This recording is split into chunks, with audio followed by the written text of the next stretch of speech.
The advice gap, why the best money move is often wrong for real life. A lot of money advice is technically correct and still practically wrong. That sounds like a contradiction, but it happens all the time. The advice may be valid in theory, the numbers may check out, the expert may even be right in a narrow spreadsheet sense. And yet, when that advice lands in your actual life, it can quietly cost you. Here's why. Most advice assumes a life stage. It assumes a certain cash flow, a certain level of flexibility, a certain amount of patience, a certain margin for error. When those assumptions match your situation, the advice works beautifully. When they don't, the very same advice becomes a trap. The problem isn't that the advice is bad.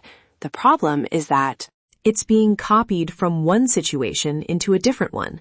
That's the advice gap. You see it everywhere. You see it in the investing platform you choose when you're just getting started. You see it in the hidden wealth thresholds that change how firms treat you. You see it in the aggressive growth advice that assumes everyone can run like a top earner. And you see it in retirement. Timing advice that ignores the real break-even math of your own life. The false promise behind all of it is that there's one best move for everyone. The more useful truth is that money moves have stages, and if you pick the wrong stage, even a smart move becomes the wrong move. So today isn't about finding the most impressive money answer. It's about finding the money move that actually fits the life you're living right now. Let's walk through 4 places where the gap shows up, because once you can see the pattern, you can't unsee it. Start at the very beginning. With the first arena, starter investing platforms, and the illusion that you should just use the best one. When people first start investing, they're told to optimize everything immediately. Pick the best platform. Pick the best account structure. Pick the lowest fees. Pick the platform with the most features and the most powerful trading tools. And all of that can be true and still be the wrong first move. Because when someone is brand new, the real bottleneck usually isn't platform sophistication. The bottleneck is starting. It's consistency. It's building the muscle that makes investing automatic instead of optional. If the so-called best platform is in that case, a simpler platform isn't a downgrade, it's a bridge. The expert advice quietly assumes you're already in motion, but real life at this stage often looks different. You're still learning. You're still a little nervous. You're still trying to build a habit. And you're still one annoying login problem away from never doing it at all. That's why the first stage of investing usually isn't about maximizing efficiency. It's about reducing friction. So a better first question isn't, what is the most advanced platform? It's, which platform lets me start this week? Which one supports recurring contributions without drama? Which one can I actually understand without constant second guessing? Which one helps me keep the habit alive?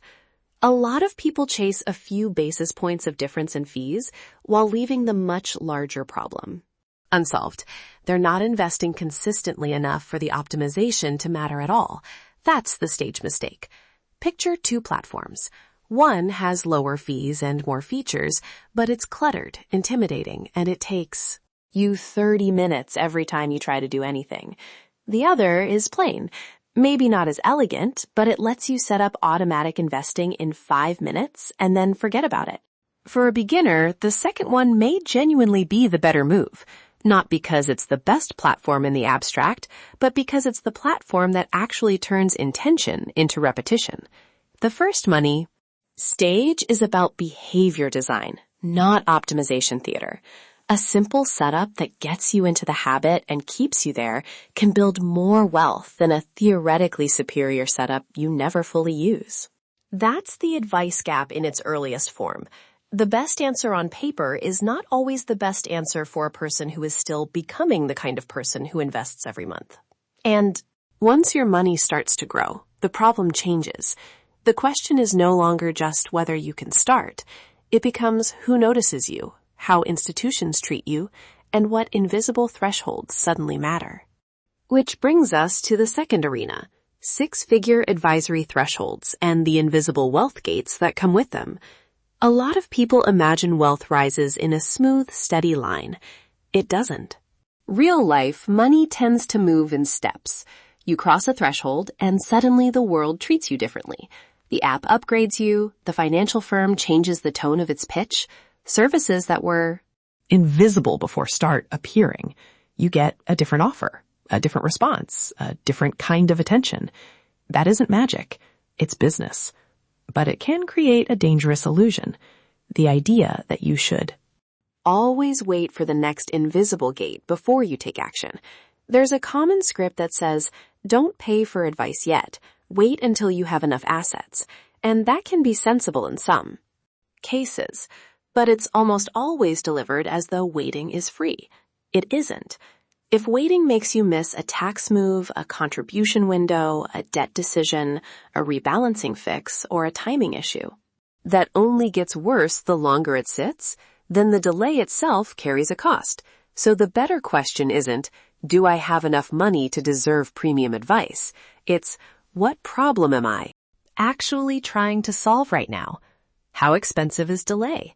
What does the wrong do-it-yourself move cost me? And is there a smaller, cheaper form of help that fits this exact stage? That shift matters because it changes the decision from identity to utility. You stop asking whether you're wealthy enough to deserve help, and you start asking whether the help solves a real problem at a real cost. Generic waiting advice assumes the cost of inaction is low, but in money, inaction compounds. A mistake can sit quietly for years and then show up all at once, which is exactly how a cheap mistake becomes an expensive one. Sometimes the right move isn't to wait for a bigger portfolio. Sometimes the right move is to pay for the smallest amount of expert help that prevents the biggest avoidable error. Imagine someone with a growing portfolio who keeps hearing, just wait until you have more assets before you talk to an advisor. It sounds prudent, but if that person is already making avoidable errors because their situation has grown more complex than their confidence, then waiting may be the most expensive advice in the room. Maybe they don't need a full-service relationship at all. Maybe they need a one-time plan review. Maybe they need a single tax question answered. Maybe they just need a second set of eyes. The point is that the help should match the stage. Not every problem requires the most expensive solution, but every problem does require an honest look at cost versus delay and understand why these thresholds exist in the first place. Institutions create them because they're efficient for them. Institution. That doesn't make a threshold wrong, but it does mean the threshold isn't sacred. It's a business rule, not a moral rule. The smartest client isn't the one who worships the gate. It's the one who understands what the gate does, what it hides, and when it stops being useful. And once you see that clearly, the next mistake gets easier to spot. The advice that tells ordinary earners to chase extraordinary growth, as if ordinary life didn't exist. That's the third arena, and it's where a lot of money content gets slippery. Aggressive net worth growth advice aimed at normal earners. It usually starts with something true. Wealth can grow faster when you save more, invest earlier, and stay disciplined. Then it slides into something far dangerous. The idea that everyone can or should follow the same aggressive path. That's how ordinary people get pressured into pretending they live inside a spreadsheet. Aggressive growth advice quietly assumes a very specific life. It assumes stable income. It assumes plenty of leftover cash. Flow. It assumes no major family burden, low job risk, few surprise expenses, and a lifestyle that can comfortably absorb a mistake. Many people don't live there. They live in the real world, where income can be irregular, where there's childcare, rent increases, medical surprises, job changes, aging parents, stress, and whole months when life just costs more than planned. So when the advice says, just invest more, just maximize everything, just keep pushing, just act like the top earners, the problem isn't the ambition. The problem is the omission. The advice skips the operating constraints of an actual household. And here's the test that cuts through it. If a plan requires perfection to survive, it isn't a plan. It's a performance. Better advice asks a different question. What does realistic growth look like for a normal earner who still has to live a normal life? How much can I save without creating chronic stress? What emergency cushion do I need before I get aggressive? What level of investing can I actually sustain through a bad month? What happens if my income drops for a while? And what if flexibility matters to me more than maximum speed? That's where stage fit changes the entire conversation. A lot of people, the best strategy isn't the highest octane one. It's the one that compounds without breaking the household. That might mean a smaller but reliable monthly contribution. It might mean keeping enough cash to handle life. It might mean avoiding over-optimized moves that create fragility and accepting slightly slower growth in exchange for far greater durability. That isn't weak advice. It's survivable advice. And survivable advice beats heroic advice every single time. There's an emotional layer here too, because a lot of people feel behind. They feel behind because they're comparing their own pace to someone else's extreme growth story. But if that comparison is built on a different stage, a different income, a different margin of safety, then the comparison is fake. A realistic path that stays intact will always beat a dramatic path that collapses under pressure. The right rate of wealth building isn't the rate that looks best online. It's the rate that fits the life you actually have. And once that idea clicks, retirement advice starts to look different too. Because in retirement, the wrong generic answer can lock in the wrong outcome for decades. That's the fourth arena, and it's where generic advice gets especially dangerous. Retirement claiming advice that ignores longevity and spending flexibility. People love to talk about claiming Social Security as if there's one universal optimal age. That's far too simple. The real question isn't only what age gives the highest monthly.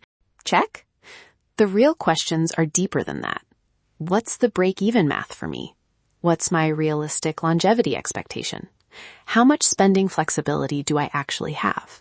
What other income exists alongside this? And how do I weigh the value of security against the value of optionality? Generic advice assumes a universal person. Real people are not universal. Some have very different health histories. Some have a spouse whose situation changes the entire calculation. Some have enough flexibility to comfortably delay. Some need the cash flow sooner. Some value guaranteed income far more than a larger future check. And some simply want more control over the specific years that matter most to them. This is exactly why the break-even calculation is so powerful. It stops the conversation from becoming tribal, from being just delay people versus claim early people, and it turns the decision into a real comparison for your real life. If waiting produces a meaningfully better outcome given your likely lifespan and your spending needs, then waiting may genuinely be the right move. But if claiming earlier creates more useful flexibility, reduces stress, or simply matches your situation better, then earlier may be the smarter choice. The point isn't to worship delay. The point isn't to worship. The point is to know which one buys you the better life for your specific circumstances, because some people don't actually want the highest theoretical lifetime payout.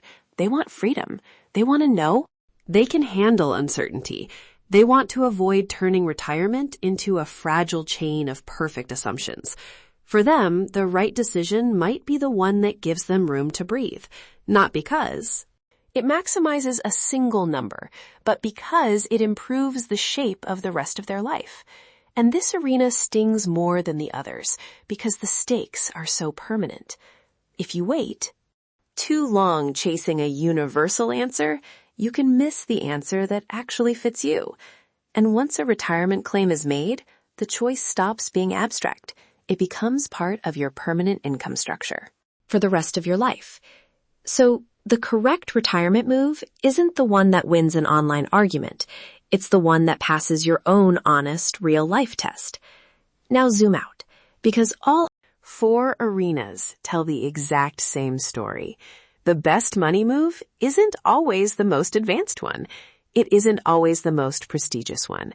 It isn't always the one that sounds the most optimized. Best move is the one that fits your stage, preserves your options, clears a real break-even test, and survives contact with your actual life. So before you follow the next best money move, here, run it through 3 questions. First, does this actually fit where I am right now? Second, what does waiting on this, or forcing it, really cost me? And third, does this preserve my options, or does it box me in? Because money advice is always easiest to admire when it's far away from your real life. The better question is whether it still works when it gets close. Here's the shortest version of everything we covered. People constantly confuse the best sounding move with the best fitting move. In the beginner stage, that means chasing the fanciest platform before you've even built the habit. In the advisor stage, it means waiting for an invisible asset threshold, even when delay carries a real cost. In the growth stage, it means treating extreme wealth building advice as if every normal earner had the same margin of safety. And in the retirement stage, it means leaning on one generic claiming rule instead of doing the actual break-even math for your own life. 4 different situations, but the same underlying error every time. The advice is being judged by prestige instead of fit. And once you can see that pattern, you've got a better filter for every money decision you'll ever make. Is this useful at my stage? Does it preserve my options? Does it buy me flexibility, not just status? If I delay, what do I lose? And if I force it now, what breaks? The question set that keeps people from getting trapped by generic advice. Or, if you want it even simpler, if a move is only best for a different version of your life, then it is not the best move for your life. The point is not to become suspicious of advice. The point is to become specific about the life the advice assumes. Because the same move can be excellent in one season and expensive in another. A simple investing app is not a forever answer, but it may be the right bridge while the habit is still forming. A paid advisor is not automatically worth it, but a small targeted review can be cheaper than a hidden mistake that compounds for years. A growth plan is not wrong just because it is ambitious, but it becomes wrong when it asks a normal household to operate like a machine with no margin. And a retirement claim is not wrong because it is early or late. It is wrong only when it ignores the actual break-even math of the person making the decision. So what does a real-world filter look like when you are standing in front of a money decision and the expert answer sounds impressive, but your life does not? First, reduce the decision to the next practical stage. If you are small, what matters most is starting cleanly, not looking sophisticated. If your assets are growing, what matters most is not crossing a prestige line, but figuring out whether the next problem is complex enough to justify help. If your household is already stretched, what matters most is not maximum speed, but whether the plan can survive a bad month without collapsing. If you are approaching retirement, what matters most is not winning an internet debate about the perfect claiming age, but choosing the version of math that actually fits your health, your spending, your spouse, and your appetite for risk. That is why generic advice often sounds good and still fails. It skips the stage check. It assumes a smooth path that most people do not actually live. It assumes there is no cost to waiting, no cost to forcing, and no cost to the social pressure that comes with trying to look like a later stage version of yourself before you are ready. Real life does not work that way. Real life has different seasons, and each season rewards a different kind of money move. So the best answer is usually not the biggest move or the cleverest move. It is the one that fits this season, solves this problem, and leaves the next door open. That is the standard advice gap. And once you see it, you can stop asking which move sounds most optimal and start asking which move actually belongs in your life right now. So the next time a money tip sounds completely airtight, pause and ask one more question. Is this actually the best move for the stage I'm in right now? If the answer is yes, wonderful. But if the answer is no, then the smartest thing you can do might be to ignore the prestige move and choose the fitting one. That's how you protect your options. That's how you avoid expensive timing mistakes. And that's how you make advice work in real life instead of just sounding good in theory. That's the advice gap. And the best move is almost always the one that fits where you actually live.